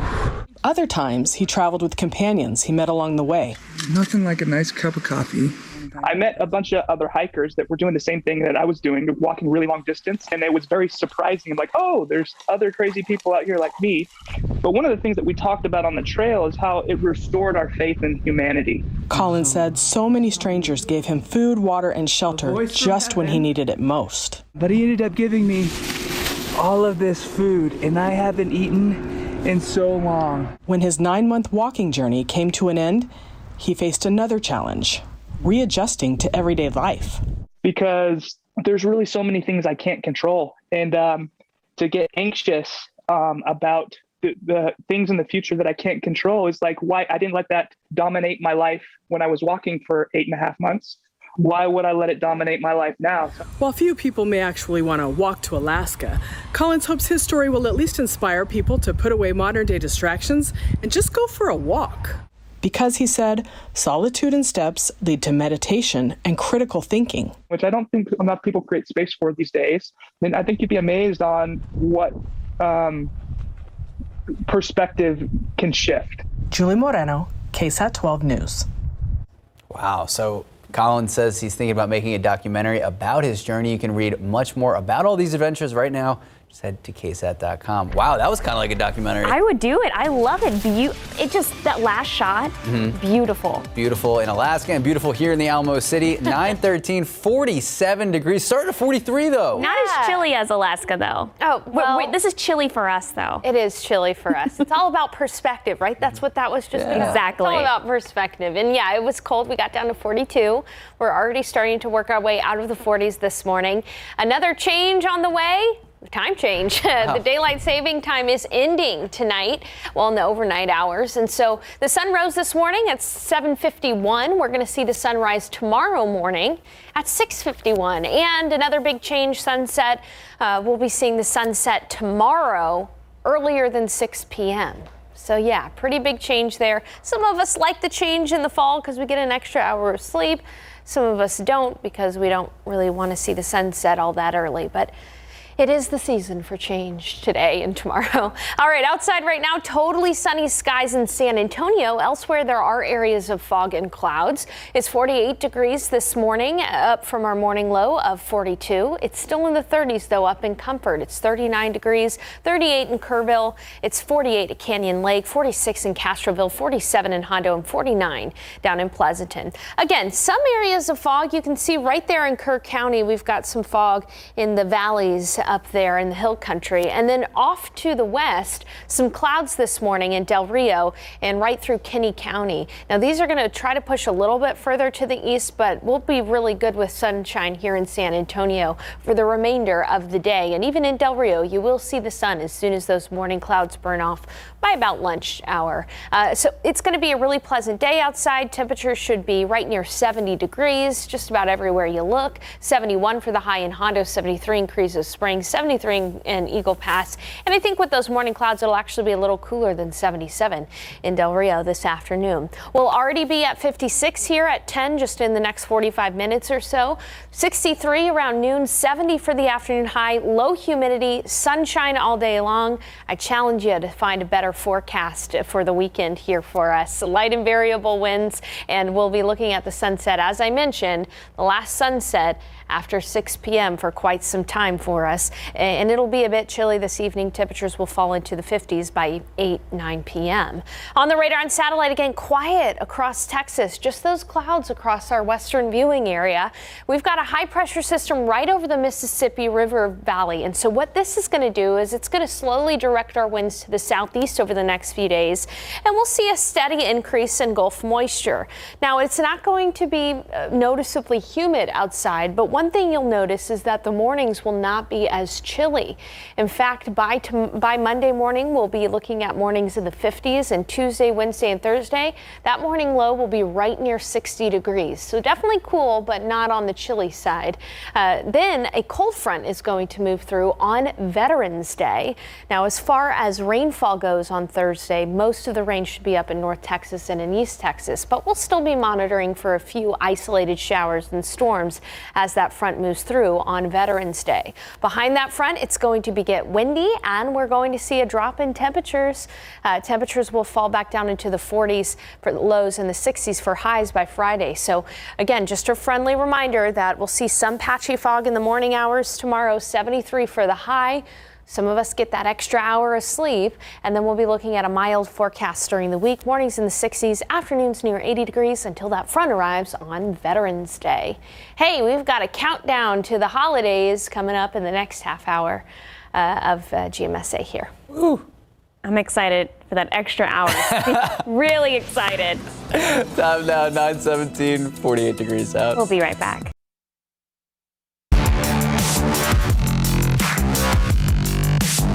All right, high school football, the brightest lights on Friday, and here we go. Carrizo Springs ready to rumble with Hondo Owls tonight. Last night, district championship felt like a playoff game. Homecoming for Carrizo Springs. Wildcats led 41-24 at halftime, but Hondo fought hard. They just could not close the gap. Carrizo Springs wins 69-30. The Wildcats seeking their first district title since 1997. A lot of other games happened as well. We have all the highlights and the scores right now. Just head to KSAT.com. Don't worry, we got more high school football today. Saturday morning lights, Saturday evening lights, Saturday afternoon lights. Johnson, Clark, 2 p.m. Fair Stadium, Brack and Highlands at Alamo Stadium, and also the afternoon game. Then tonight, Eagle Pass, Del Rio, plus McCollum and Harlandale, both at 7 p.m. But if you're going to watch football tonight, I know what I'm going to be watching. UTSA getting ready to play on a huge stage. The game against UTEP, nationally televised this evening, kickoff 9:15 p.m. KSAT 12 Sports will be there. I'm going to be jealous. The Roadrunners hoping to stay undefeated. Also playing today, Louisiana Monroe at Texas State in San Marcos. Trinity hoping to keep their perfect season alive, playing Birmingham Southern at noon, and Incarnate Word hosting Southeastern Louisiana at 2 p.m. Can't talk football without mentioning the Longhorns taking on the Cyclones. Iowa State at 6:30 this evening. And, of course, got to show love for the Aggies for our Sarah Spivey, hosting Auburn 2:30 this afternoon. Lots of great games. Birds up. Birds up. There we go. 922, 48 degrees out. Well, coming up next, David Elder takes us on a trip to Waco to go inside Magnolia Table, a brunch destination created by Chip and Joanna Gaines for their hit show Fixer Upper.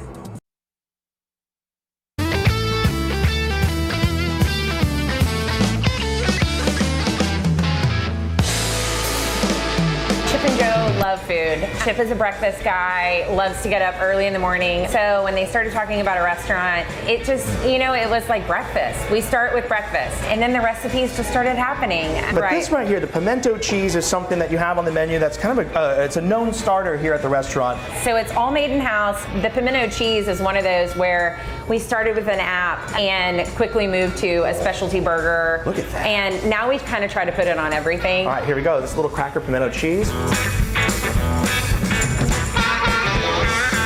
Lights out. That's good. It's so creamy. Well, I feel like this is really just kind of subtle, nice, good way to start the meal.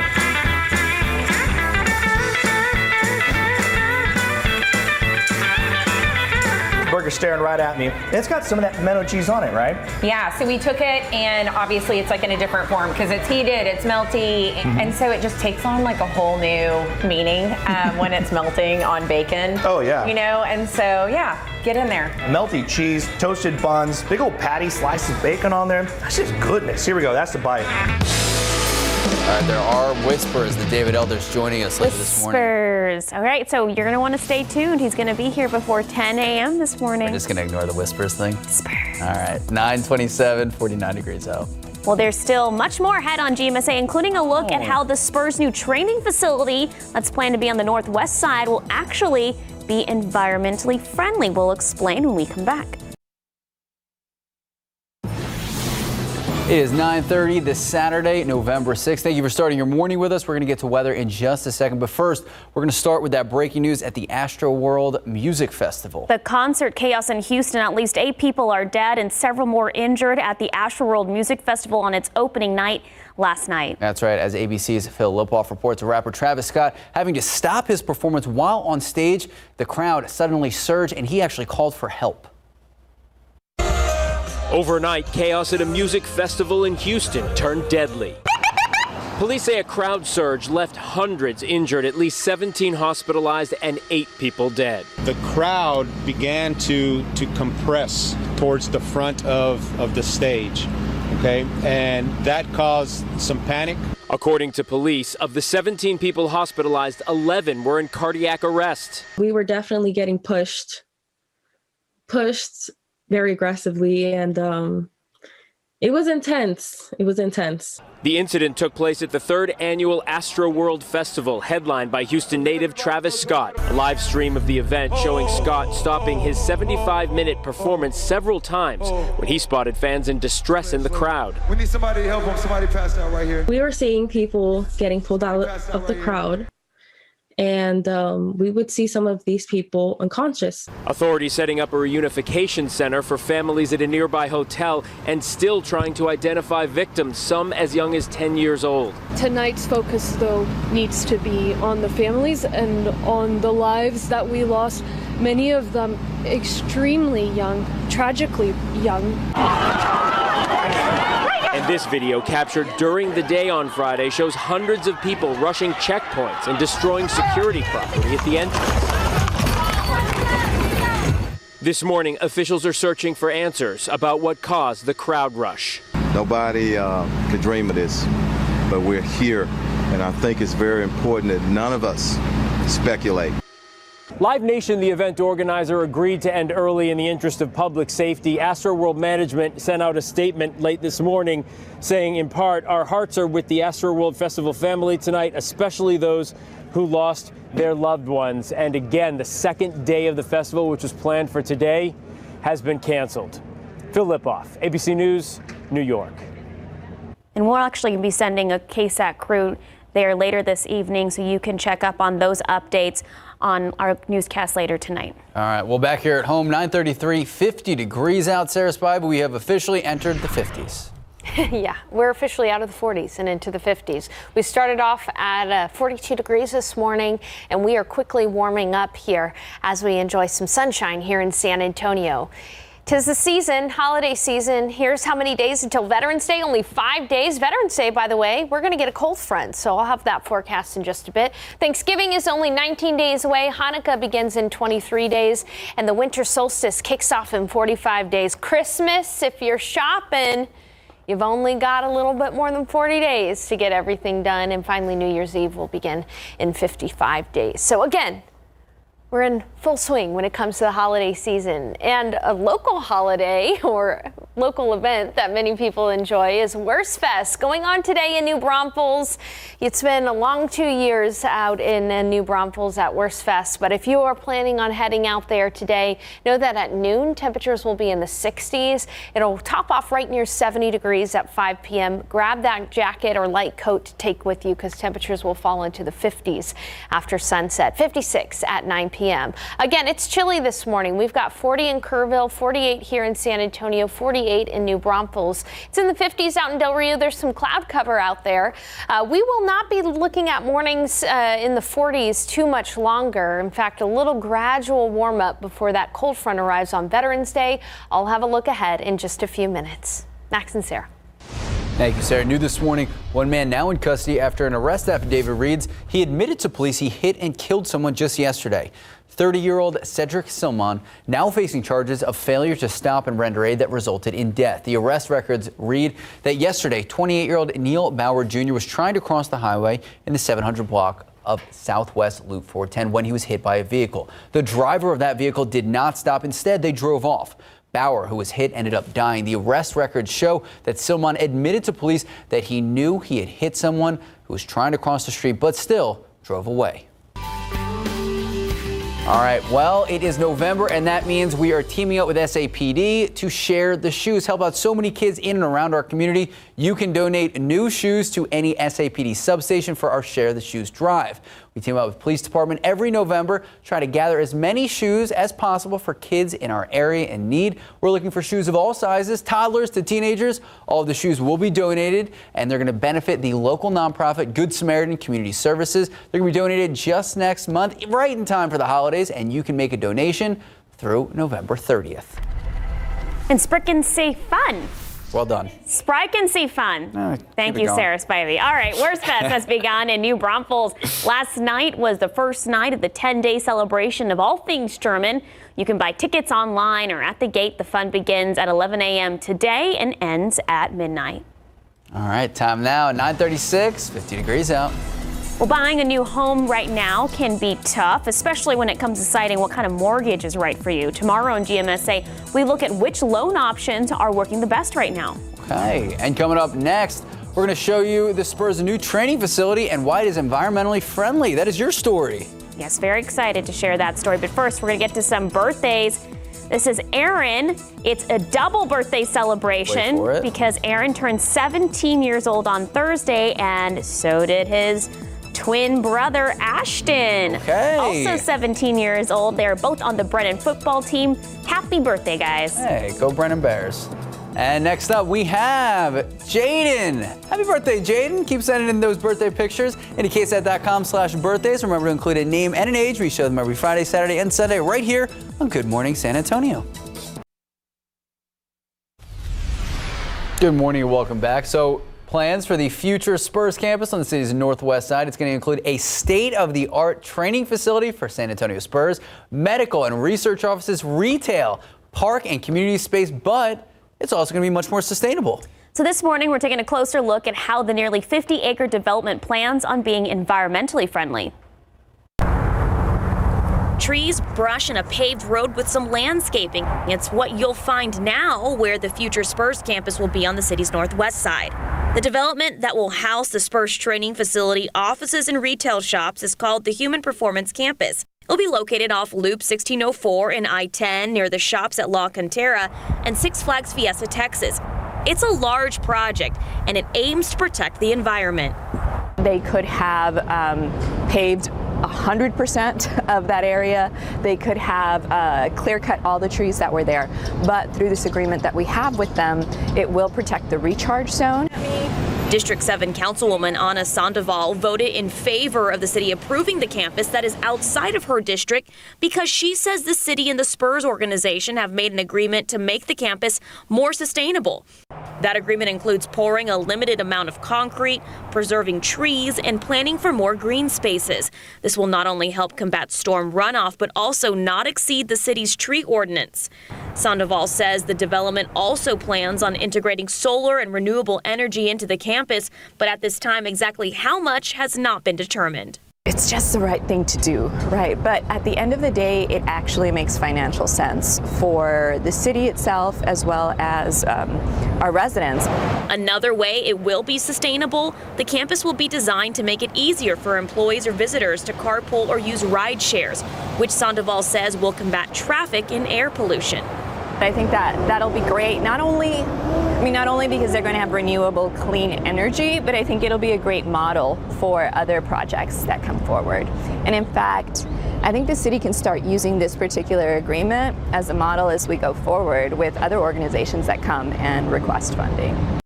So the total cost of the project is an estimated $510.8 million. The city of San Antonio and Bexar County are offering the Spurs Sports and Entertainment $32 million in incentives to help create this development. Also, on top of pushing for more green spaces in this development, this project, they're going to also have the largest future dog park in Bexar County. And I just want to reiterate what Councilwoman Sandoval said. Most big projects have a way to go around the tree ordinance. This one, they said, nope, we're going to obey the tree ordinance. We're going to keep all the trees we possibly can. Good. So that's one of the ways that they're just trying to be more environmentally friendly as, we continue to grow and expand here in San Antonio and protect our greenways. That's so cool because it's going to be great for the community. It's going to bring more people in the area and also sustainable. I love it. All right. Time now, 9:43, 50 degrees out there. When I walked outside, I was like, I can do this. I might need a jacket or two, but I can do this. Yeah, and Sarah, we've got a treat this afternoon too because it's going to be comfortable all day long. A little chilly out there right now, but the sun is shining in San Antonio, and we are off to the races. Going to be seeing a high temperature today near 70 degrees, but right now officially at the airport, it is 48. We got down to 42 degrees at the airport this morning for the second day in a row. We're already at 50 in Helotes, 47 at Port SA, 52 at Stinson, 49 in Canyon Lake, 44 in Comfort, and 41 in Kerrville. Impressive improvement there on the temperatures up in the hill country. We were in the mid-30s earlier this morning. 53 in Del Rio. You'll notice it's a little bit warmer in Del Rio. The reason for that, there's some cloud cover out in Del Rio. Acted as a blanket, kept the temperatures from getting too cool. So a little bit like yesterday, we have this morning cloud deck, but it's well to the west of San Antonio, and it's going to stay there. A little bit of fog up in Kerr County as well. So a lot of people have been asking me, when can we expect our first freeze? This morning we had morning lows in the mid-30s in the hill country. Hill country usually gets their first freeze from Halloween to right now, and that's not the case. We're not going to see a freeze in the hill country anytime in the immediate future. And in San Antonio, the average first freeze is by November 30th. So by the end of November, we usually see our first freeze in San Antonio. So those gardens will be green a little bit longer. Temperatures are already in the 50s in many spots. We'll be at 63 degrees at noon. Total sunshine, light and variable winds. A gorgeous, gorgeous day for us. 70 for the afternoon high. Sun's going to set at 6:44 p.m. Last time the sun will set after 6 for quite some time because, of course, we fall back as daylight saving time comes to an end. And it's going to be chilly tonight. So if you have Saturday night plans, maybe you're going to Worst Fest or just going to enjoy a Saturday night out and about, know that you'll need that jacket because it's going to get into the 50s there very quickly after sunset. Now, looking at the high-res futurecast, tomorrow morning, I do think we are going to have areas of patchy fog. Remember, again, because daylight saving time comes to an end and the clocks go back an hour, by tomorrow morning, our sunrise is going to be 6:52. So an hour earlier, and around that time, we are going to have some areas of patchy fog, especially in the low-lying valleys around San Antonio and up in the hill country. 73 for the afternoon high tomorrow, another beautiful, beautiful day. But the high temperature is going to come right around 3 or 4 p.m. and the sun is going to set at 5:43 p.m. So we're going to have an early sunset tomorrow as we adjust to the time change. Now, looking at the humidity, we're going to see a steady increase in the dew points through the middle of the week. It's not going to be incredibly noticeable and incredibly muggy outside. The one way you'll notice the increase in the dew points is because the mornings will not be as chilly. We've got another morning in the 40 tomorrow, but then by the middle of the week, those mornings will be in the 60s before a cold front arrives on Veterans Day. And speaking of that cold front on Veterans Day, as far as rain chances go, we're only going to go isolated for rain right now. Most of that rain should be up near Dallas, Fort Worth, and across East Texas ahead of that front moving through. And then throughout the day on Veterans Day, it should get breezy and we'll be seeing temperatures fall. So a bit of a weather change on the horizon for Veterans Day. If you have plans to honor our veterans during the day on Thursday outside, you'll want to keep that KSAT Weather Authority app handy. Guys, we've yet to get the pollen count in this morning, but as soon as we do, I'll have it updated online, and hopefully in the next 10 minutes or so, we'll get it in so I can get it on the air as well. Perfect. Sarah Spivey, thank you so much. 9:47, 50 degrees out. Take a look at these Lotto numbers. Pick 3150, Fireball 9, Daily 4, 4931, Fireball 5. And your cash 5, 2, 9, 19, 29, 35. Here we go. Mega Millions 10, 15, 20, 66, 68. Big number 18. Mega Player 2. Good luck. We'll be right back. Good morning. Welcome back and happy weekend. So much happening in and around the Alamo City, including one of the best band competitions across the country. It's happening at the Alamo Dome.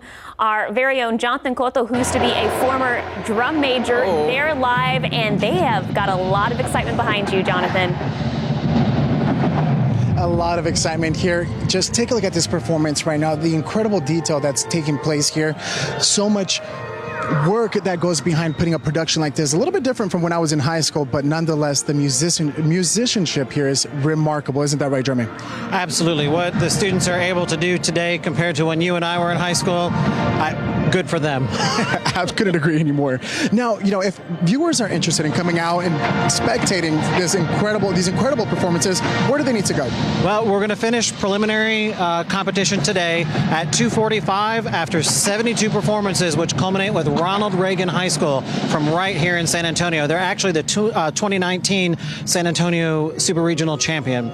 So then the stadium gets cleared in preparation for finals, and then we begin doors open at 6:30. National Anthem is at 7, and competition starts at 7:30. Tickets are available at Ticketmaster.com, also on our website, musicforall.org.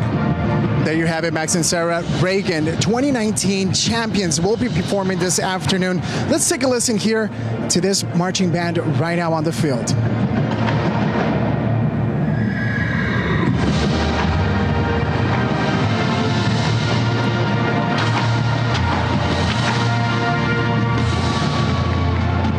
Max, Sarah, we're going to continue to spend some time here at Band of America's Regional Championship. We'll toss it back to you. So cool. I love the screen in the background. It's so amazing. I like the dramatics of it. Made us wait for a second there. I know.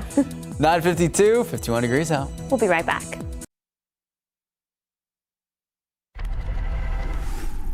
In the news you need to know before you go, at least 8 people are dead after crowds swarmed the stage at the annual Astro World Music Festival in Houston last night. 17 others were taken to the hospital, including 11 people in cardiac arrest. There were about 50,000 people in attendance at NRG Park.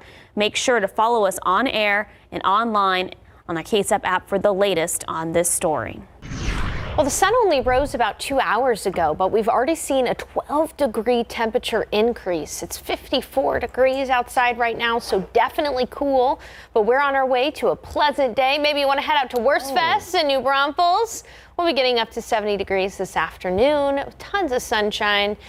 Similar forecast in New Braunfels as in San Antonio. Then looking at the day tomorrow, starting off with some patchy morning fog after another chilly start, and then a beautiful day, 73 for the high. Morning fog on Monday as temperatures become more mild. Mornings in the 60s, afternoons near 80 degrees. On Veterans Day, we're expecting a cold front that'll knock our temperatures back down into the 40s for lows and 60s for highs. All right, Sarah Spivey, thank you so much. Speaking of Worst Fest, we know there's a lot of great food there, and today on Texas Eats, there's gonna be a little giveaway.